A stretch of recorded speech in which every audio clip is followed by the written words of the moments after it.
सर्वांचे स्वागत आहे आपले चौधरी ऑफिशियल या यूट्यूब चॅनलवर. चला तर मग सुरू करू DCC बँक पेपर मधील गणिताचे प्रश्न सोडवायला. 2024ला झालेला पेपर आहे त्याचे सारखे बेस्ट म्हणजे हुबेहूब तसेच प्रश्न आहेत. ते हे बेस्ट आहेत प्रॅक्टिससाठी. तर प्रश्न क्रमांक पहिला आहे, एक व्यक्तीने एका उत्पादनावर खरेदी किमतीपेक्षा 20% जास्त किंमत छापली. जर तो ग्राहकांना छापील किमतीवर 10% सवलत देऊ शकत असेल तर त्याचा नफा किती प्रॉफिट तो विचारलाय आपल्याला. तर इथं काय दिलं आपल्याला, खरेदी किंमत दिली. खरेदी किंमत म्हणजेच काय, CP बरोबर किती दिले, 100 रुपये दिली, नाही ती आपण कन्सिडर केली, 100 रुपये आहेत.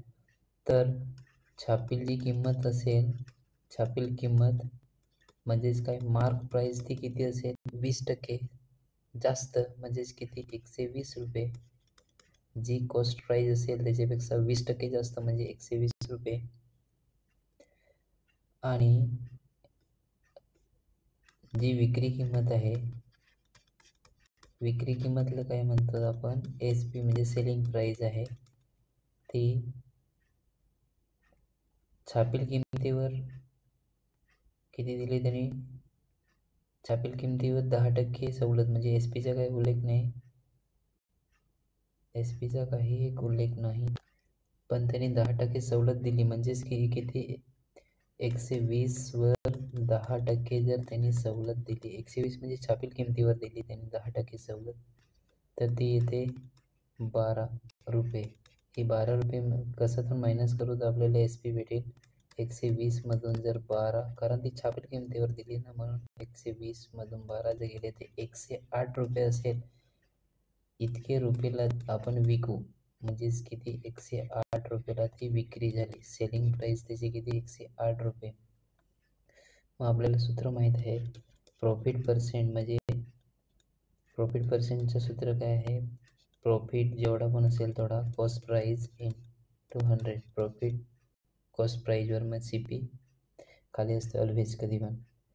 तर profit percent is equal to प्रॉफिटला आपण काय लिहू शकतो, इथे दिल्याप्रमाणे आपल्याकडे काय काय आहे, SP आहे, सेलिंग प्राइस आहे, ओके, येस, सेलिंग प्राइस आहे मायनस कॉस्ट प्राइस लिहू शकतो अपॉन कॉस्ट प्राइस इंटू 100. मग सेलिंग प्राइस आपली 108 आहे मायनस कॉस्ट प्राइस आपण 100 रुपये कन्सिडर केलेली अपॉन 100 रुपये इंटू 100. त्याची किंमत किती येईल, मग P is equal to 100 cancel, 108 मधून 100 गेले तर 8% म्हणजे P ची किंमत किती, 8% आली. हां, तर त्यांनी तेच विचारलंय, तर त्याचे नफा किती तो विचार नाही, नफा म्हणजे प्रॉफिट 8%. दिलेल्या ऑप्शनमधून option number A is correct answer. पुढचा प्रश्न न्यूमरिकल बेस होता. Question number 2, 1576 divide by 45.02 plus 23.99 into under root of 255. त्याच्यामध्ये आपण ॲप्रॉक्सिमेशन नावाची पद्धत वापरू. जसे काही 45.02 असेल ना, त्याला फक्त 45 कन्सिडर करायचं आहे. 23.99ला 24 कन्सिडर करायचं, 99 क्लोज असतो. तर हे आपण कसं लिहू शकतो, 1575 divide by 45 plus 24 into under root of 255 आहे, पण 56 कन्सिडर करायचा कारण तो 16चा वर्ग आहे, त्याच्यामुळे 55ला आपण कन्वर्ट करून 56 लिहिलं. तर मग हे इथं बोर्डमस रूलने अगोदर डिव्हिजन, मल्टिप्लिकेशन, ॲडिशन, नंतर सबट्रॅक्शन असं करून डिवाइड जे केलं 1575ला, तर इथं भेटते आपल्याला 35चा भाग जातो प्लस 384. इथं आपण किती घेतले, 16 आणि हे 24 इंटू 16 384. तर हे दोघांची ॲडिशन जर केली तर आपल्याला भेटेल 419. ऑप्शनमध्ये 419 कुठं नाही, पण 420 आहे, ते विच इज ॲप्रॉक्सिमेटली 420. ॲप्रॉक्सिमेशनचा हा फायदा झाला, क्विक पण झाला आणि ॲक्युरेट पण झाला. Option number B is correct answer. पुढचा प्रश्न असा आहे, क्वेश्चन नंबर 3. 2 पाईप ए आणि बी अनुक्रमे 12 मिनिटात आणि 15 मिनिटात टाकी भरतात. जर दोन्ही पाईप एकाच वेळी उघडले असतील आणि 3 मिनिटांनंतर पाईप ए बंद असेल तर बी द्वारे टाकी भरण्यासाठी किती वेळ लागेल? इथं 2 पाईपांचाच उल्लेख दिला, कधी कधी 3 देतात.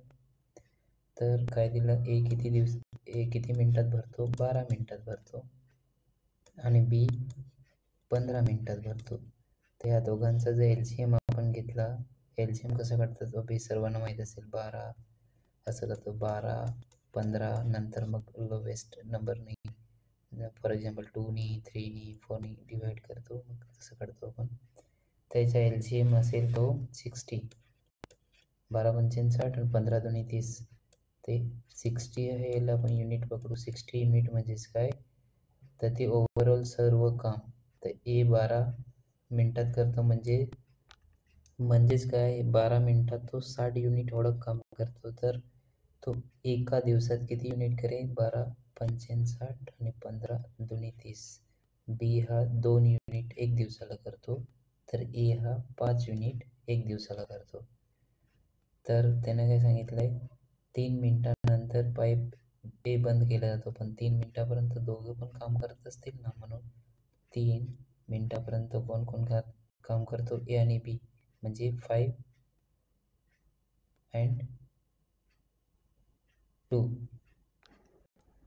सॉरी, इथं 2 नाही, इथं 4 येणार, कारण 15 चोक 60 असेल. सॉरी, इथं मला लक्षात आलं असेल. यांच्या दोघांचं किती आहे? 3 मिनिटापर्यंत काम, 5 + 4 एका दिवसात करता, म्हणजे 9. सो 27 युनिट हे 3 दिवसात पूर्ण करतील ते. तर काम किती उरेल? टोटल 60मधून 27 जर आपण मायनस केलं तर उरलेलं काम किती? 33 युनिट इतकं काम उरेल. तर हे 33 युनिट हे तर बंद झाला. बी किती वेळात करेल, म्हणजे तर पाईप टाकीद्वारे टाकी बनण्यासाठी किती वेळ लागेल? तर बी आहे 1 दिवसात 4 करतो युनिट, तर 33 युनिट 1 दिवसात 4, तर 33 unit divide by 4 is equal to 814, 832 आणि उरलेले 4 असे, म्हणजे ह्या 1/4ला आपण कन्वर्ट करून घेऊ मिनिटामध्ये. तर 8 मिनिट याला सेकंदात कन्वर्ट करायला लागेल. 1/4 × 60 is equal to 15. So 8 minute 15 सेकंद एवढा वेळ लागेल बीला टाकी भरण्यासाठी. ऑप्शनमध्ये 8 मिनिट 15 सेकंद शेवटचा ऑप्शन आहे, पण तो दिसत नाही, क्लिअर नाही. 8 minute 15 second. Option number D is correct answer. प्रश्न क्रमांक 4. एका रेल्वेस एक समान वेगाने एक विशिष्ट अंतर कापते. जर रेल्वे 6 किलोमीटर प्रति तास वेगवान असेल तर निर्धारित वेळेपेक्षा 4 तास कमी लागतील, आणि जर रेल्वे 6 किलोमीटर तास हळू असेल तर रेल्वेला निर्धारित वेळेपेक्षा 6 तास अधिक वेळ लागतो. तर प्रवासाची लांबी किती? म्हणजे इनडायरेक्टली आपल्याला डी बरोबर किती डिस्टन्स ते विचारलं आहे. तर इथं सुरुवातीचा वेग बरोबर आपण x किलोमीटर प्रति पर आवर असा पकडू, आणि सुरुवातीचा लागणारा जो वेळ आहे त्याला आपण काय टी आवर असा म्हणू. तर आपल्याला सूत्र तर माहीत आहे, D is equal to x × T, म्हणजे स्पीड इंटू टाईम. दुसऱ्या कंडिशननुसार आपण इक्वेशन लिहू, डी इक्वल्स टू एक्स किती, म्हणजे स्पीड किती आहे, तर x + 6 6 तास वेगवान होते, इंटू टी किती होईल तर टाईम कमी होऊ लागतो. हे झालं दुसरं इक्वेशन. त्याचप्रमाणे तिसऱ्या कंडिशननुसार डी काय सांगितलं, जर स्पीड आहे तो कमी होतो 6ने, ते इंटू टी वाढणार आहे, टी प्लस 6. हे समीकरण 3 नंबरचं.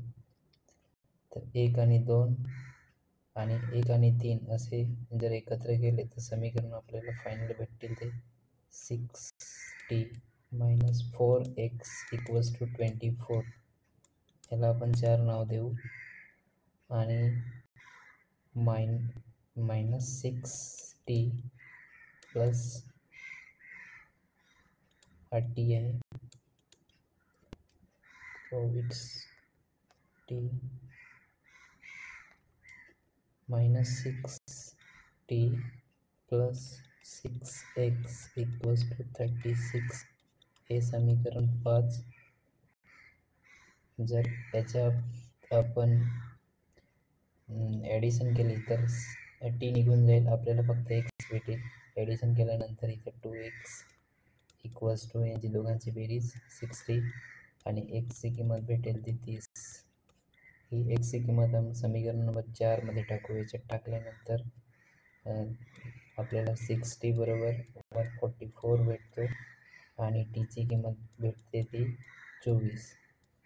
आपल्याला टाईम भेटला आणि स्पीड माहीत आहे x. तर काढायचं आहे काय, डिस्टन्सचा formula distance is equal to speed into time. Distance काढायचा आहे तो इकडनं जाईल. स्पीड किती आहे आपलं 30. एक्सची किंमत भेटली ना आपल्याला, यस. आणि टाईम भेटला 24. 30 इंटू 24 जर केला तर ते येतं 720 किलोमीटर. तर हेच प्रश्नाचं उत्तर असेल. किती डिस्टन्स होतं तर 720 किलोमीटर डिस्टन्स होतं. त्याची प्रवासाची लांबी 720. Option number B is correct answer of this question. पुढचा प्रश्न क्रमांक 5. प्रति 4% दरवाढ चक्रवाढ व्याजदराने 2 वर्षाची देय असलेली ₹169चे सध्याचे मूल्य किती असेल. मूल्य विचारलंय सध्याचे. ते इथं कन्सिडर करू. सध्याचे जे मूल्य आहे ते पी कन्सिडर केलेलं आहे. तर आपल्याला एक सूत्र माहीत आहे, amount is equal to principal 1 plus R by 100 raise to n. हे 2 वर्षानंतर किती सांगितले, याची व्हॅल्यू 169. तर 2 वर्षानंतर किमती ठेवू. तर आपण पी इकडनं ठेवू, बाकीचे हे तिकडनं घेऊन जाऊ. तर P equals to 169 divide by 1 plus 4 by 100 square. And calculation केल्यावर P is equal to 169 1 plus 125 square. Further simplify केल्यावर पी ची किंमत येते 169 इंटू 25 इंटू 25 अँड बॉटमला 26 इंटू 26 हा 13चा वर्ग आहे. मग हे 2 टाइम्स जाईल, 13 दोन्ही 26, 13 दोन्ही 26 आणि पी इज इक्वल टू किती 625 आणि 4 असं येईल. म्हणजेच काय, पीची व्हॅल्यू आपण 625ला 4 मध्ये डिवाइड केल्यावर 156.25 रुपीज इतके येईल. ऑप्शनमध्ये 156.25. Option number C is correct answer. पुढचा प्रश्न असा, 2 संख्येच्या वर्गाची बेरीज 3341 आणि त्यांच्या वर्गातील फरक 891. तर त्या संख्या स्वतः 2 संख्या विचारल्यात. तर ते 2 जे संख्या आहेत ते आपण मानायला लागेल, काही पण म्हणून ते. Suppose it is x and Y. Condition 1 नुसार काय म्हणतात, x square plus Y square दोघांच्या वर्गाची बेरीज, या दोघांची वर्ग केल्याने त्याची बेरीज ही 3341 आहे, समीकरण 1. आणि दुसऱ्या कंडिशननुसार X square minus Y square म्हणजे दोघांची वर्गांचे फरक तिथे 891, हा समीकरण नंबर 2. याच्यावरून आपल्याला काय भेटेल, याच्यावरून आपल्याला एक्सची किंमत 2x² + 0 इथं ॲड केलं, इथं ॲड करायचं, इथं पण ॲड होईल, तो 4232 म्हणजेच x² किंमत किती येईल, 2116 मीन्स फक्त एक्सची किंमत अंडररूटमध्ये 2116. हा जो 2116 कसाचा अंडररूट आहे तर 46 आहे. ही झाली पहिली संख्या. दुसरी x² जी व्हॅल्यू आहे, x² व्हॅल्यू किती आहे 2116. ही समीकरण 1 मध्ये टाकू, 1 किंवा 2 मध्ये जरी टाकली तरी काही नाही. तर समीकरण 1 मध्ये टाकल्यावर 2116 + y² = 3341 समीकरण येईल. तर y² ची व्हॅल्यू काय येते, 3341 मधून 2116 मायनस झाल्यावर येते 1225.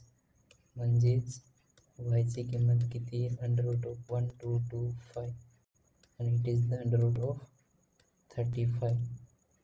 म्हणून दोन संख्या ज्या आहेत ते कुठल्या आहेत, एक तर आहे 35 आताच काढली आणि दुसरे हे 46.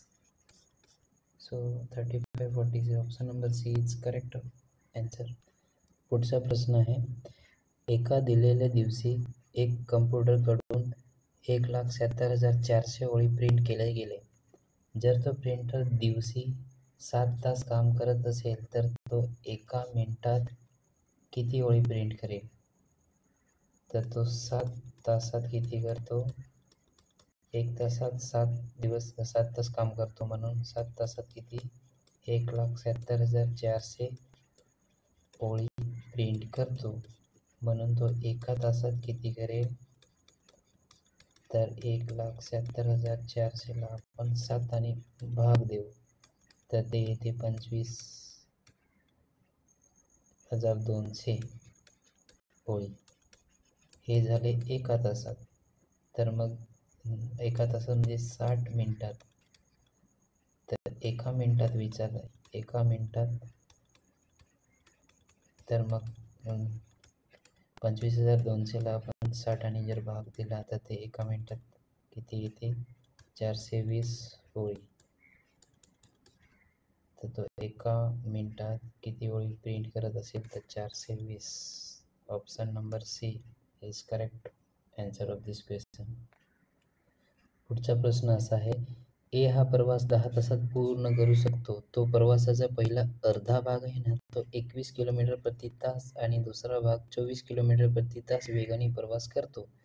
तर एकूण प्रवास किती किलोमीटरमध्ये करतो, म्हणजे आपल्याला डी विचारलंय. तर मग प्रश्नाप्रमाणे जर विचार केला तर हे टोटल डिस्टन्स इथं मध्यांत आहे, तर इकडचं जे डिस्टन्स आहे आणि इकडचं डिस्टन्स सारखंच आहे. त्याप्रमाणे म्हणजे प्रश्नाप्रमाणे ते इथून इथं जो प्रवास केला तो आपण कन्सिडर करू, त्याचा स्पीड होता 21 किलोमीटर प्रति तास आणि इथून अर्धा जो दुसरा होता त्याची स्पीड आहे 24 किलोमीटर प्रति तास. तर मग प्रश्नाप्रमाणे जे आपण घेतलं इथं, तर आपल्या टोटल डिस्टन्समध्ये किती निघेल, D is equal to D plus D, म्हणजे टोटल दोन्ही डी एकत्र करू. इथं टोटल टाईम किती सांगितलं आहे, तर टाईम 1 इथून इथं लागणारा प्लस टाईम 2 इथून इथं लागणार आहे. ह्याची बेरीज आपल्याला 10 तास दिली. तर याच्यावरच आपण पुढचं गणित सोडवू. T1 म्हणजेच काय, टीचं सूत्र कसं, speed is equal to distance upon time, म्हणजे टी बरोबर स्पीड डिस्टन्स अपॉन स्पीड, वरती डिस्टन्स खाली स्पीड. वरती डिस्टन्स T1चा वरती डिस्टन्स काय आहे तो माहीत नाही, आपण डी पकडलाय, आणि खाली स्पीड किती आहे 21 प्लस हा प्लस घेतला वरती डिस्टन्स T2चा अपॉन T2चा खाली स्पीड 24 किलोमीटर प्रति तास आणि याची बेरीज किती आहे तर ती 10. क्रॉस मल्टिप्लाय करू 24D plus 21D upon 21 into 24 equals to 10. ते फर्दर सिम्प्लिफाय केल्यावर 45D equals to 10 into 21 into 24 आणि मग डी तिकडनं 45नी भाग जाईल आणि तो येईल 112 किलोमीटर. एक डीची किंमत 112 आहे, दुसरी डीची किंमत 112 आहे, तर दोघांची मिळून टोटल डी किती असेल तर 112 अधिक 112 224 किलोमीटर. तर दिलेला ऑप्शनपैकी 224 option number B is correct answer of this question.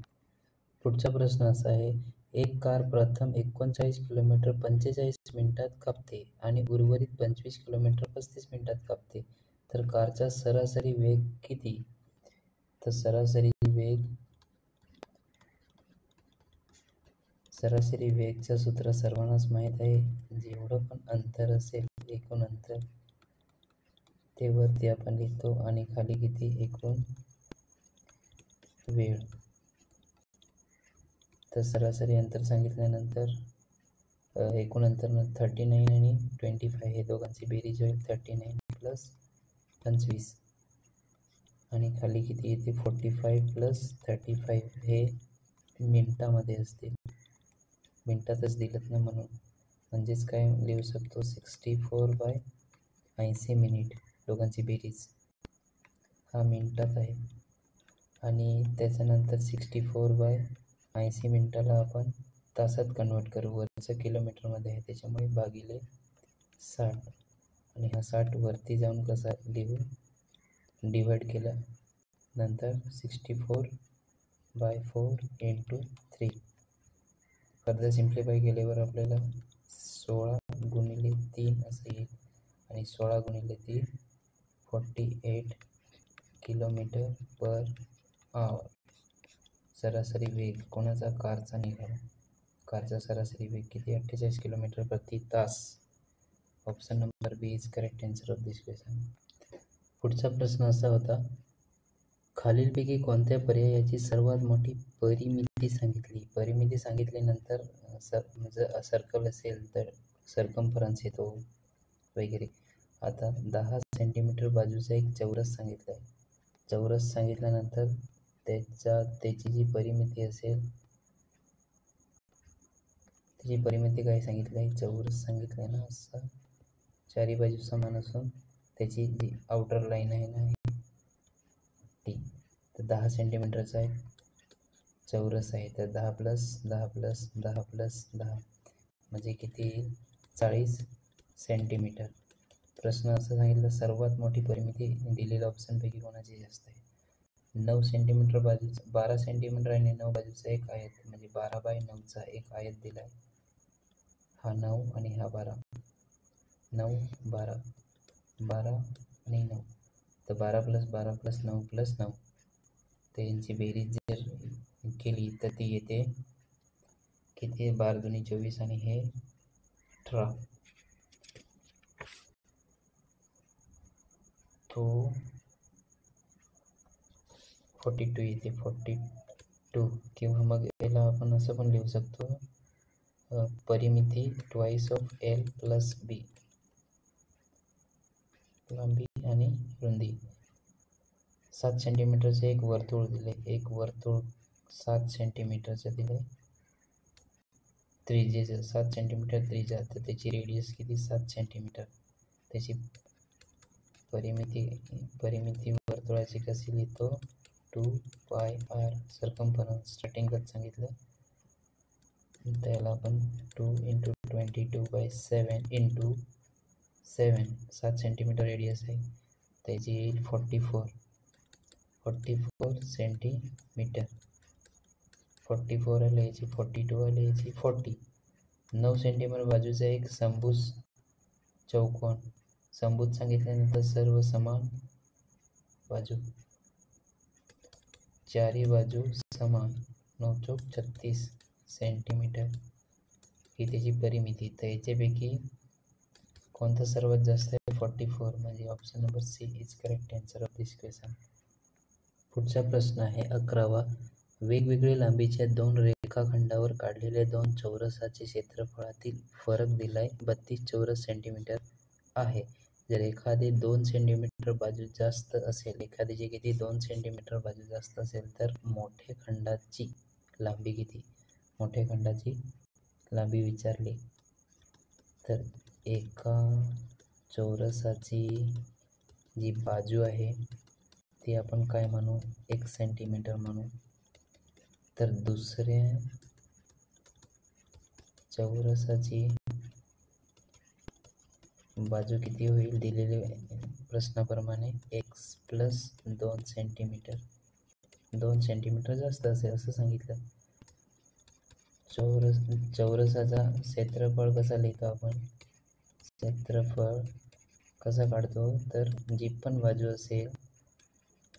बाजू असेल त्याचा आपण वर्ग घेतो. ऑब्वियस आहे. तर पहिली बाजू x, तर दुसरी बाजू x प्लस 2,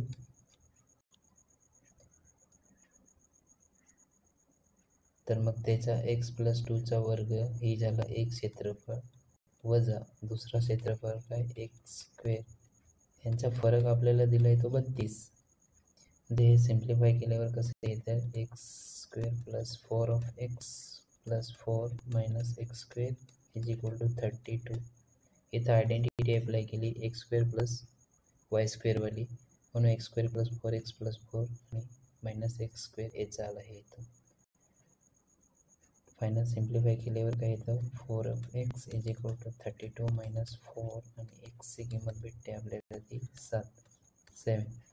x ची किंमत भेटली 7. आता काय सांगितलं? मोठ्या चौरसाची बाजू विचारली ना, मोठ्या रेषाखंडाची लांबी. तर मोठ्या चौरसाची बाजू किती आहे? Equals to x plus 2.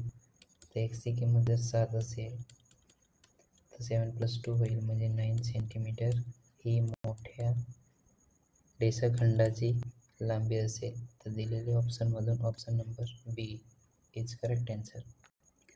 पुढचा प्रश्न असा आहे, एका वर्षाच्या सुरुवातीला एका ठराविक व्याजाने 725 कर्जाऊ दिले.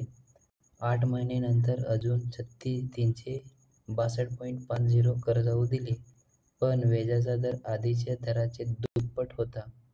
वर्षाखेरीस दोन्ही कर्जातून त्याला 33.50 म्हणजे 50 पैसे व्याज मिळाले. तर व्याजाचा मूळ दर काय होता? आपल्याला रेट विचारलाय तर म्हणजेच. तर जो व्याजाचा मूळ दर होता ना, तो आपण काय कन्सिडर करू? आर मानला.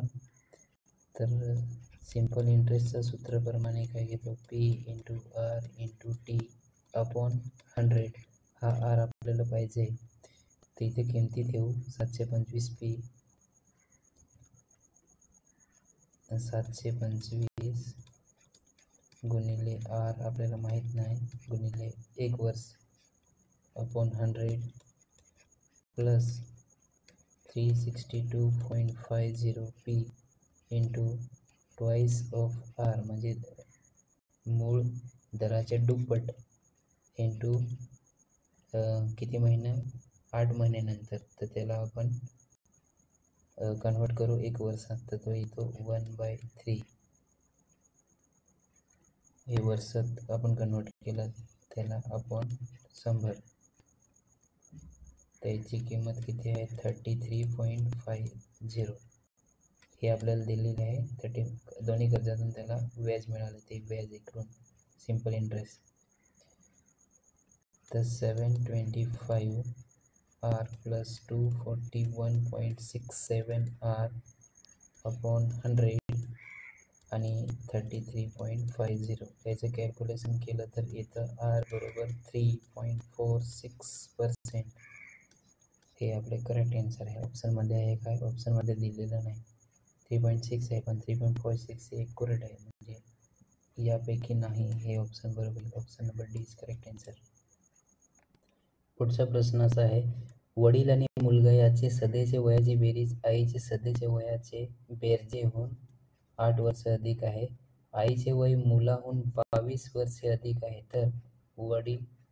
तर मग वडिलांचे 4 वर्षानंतरचे वय विचारलं, काय असेल ते.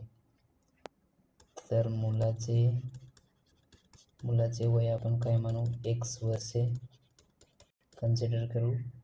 तर आईचे किती येईल, आईचे वय x + 22 वर्षे हे दिलेले आहे. त्याचप्रमाणे वडिलांचे वय किती असेल, वडिलांचे वय आपले y मानू, y वर्ष मानू. तर प्रश्नाप्रमाणे काय सांगितलं, x + y म्हणजे मुलगा आणि वडील त्याचे 8 वर्ष कमी आहेत. जर आई बरोबर कम्पेअर केलं तर ही आईचे वय आपण इथं लिहिलं. तर x + y 8 तिकडने गेल्यावर ॲडिशन होईल, म्हणजेच काय x + 22 आणि y ची किंमत किती येते 30. 22 + 8 30 आणि हा 8x मधून हा x कॅन्सल झाल्यावर फक्त y ची किंमत भेटते 30. y म्हणजे कोणाचं, वडिलांचे वय 30. हे वडिलांचे सध्याचे वय आहे, सध्याचे वय ते किती आहे 30. तर त्यांनी विचारलं 4 वर्षानंतर किती येईल, तर ते 30 + 4 34 वर्षे.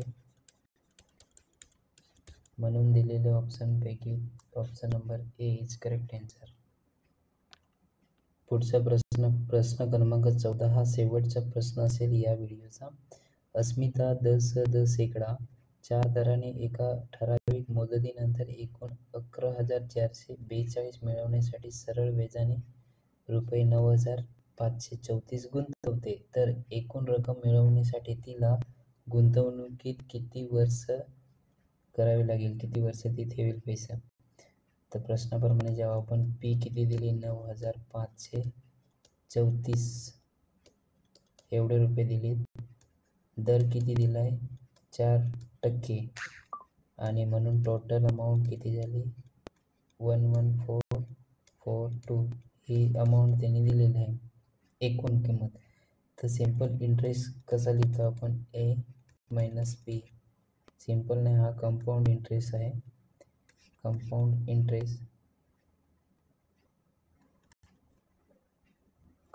त्यांनी काय सांगितलं आहे, कंपाऊंड इंटरेस्ट नाही, आपल्याला इंटरेस्ट पाहिजे ना. तर सिंपल इंटरेस्ट पण असं मग टोटल अमाऊंट जी असेल त्याच्यातून जे प्रिन्सिपल आपण वजा केला तर इंटरेस्ट आपल्याला ऑब्वियस भेटणार आहे. म्हणून 11,442 - 9,534 जर घेतला तर व्याज आपल्याला भेटतो 1,908 रुपये, हा व्याज भेटला. तर सिंपल इंटरेस्टचा फॉर्म्युला काय सांगितला, P × R × T/100. त्याप्रमाणे आपल्याला इंटरेस्ट भेटला 1,908 बरोबर 9,534 ही पीची किंमत आहे. रेट आपल्याला माहीत आहे 4 आणि टाईम आपल्याला काढायचा आहे जो विचारला किती वर्षे अपॉन 100. हा 100 तिकडनं शिफ्ट झाल्यावर त्याची टी बरोबर किती येईल 1908. अरेंजमेंट अशी असेल त्याची अपॉन 9534 × 4. फर्दर सिम्प्लिफाय केल्यावर t = 5.003 इतके येते, which is equals to 5 year. Approximation म्हणून 5.003 आली तर तिला 5 वर्ष वाट बघायला लागेल. तर option number C is correct answer of this question. याच प्रकारचे याच स्वरूपाचे प्रश्नांची प्रॅक्टिस करण्यासाठी चॅनलला नक्की सबस्क्राईब करून ठेवा. आणि आवाजाचा थोडा इश्यू आहे, माईक आल्यावर तो क्लिअर होऊन जाईल, तो त्याच्यामुळे थोडं मॅनेज करा प्लीज. थँक्यू.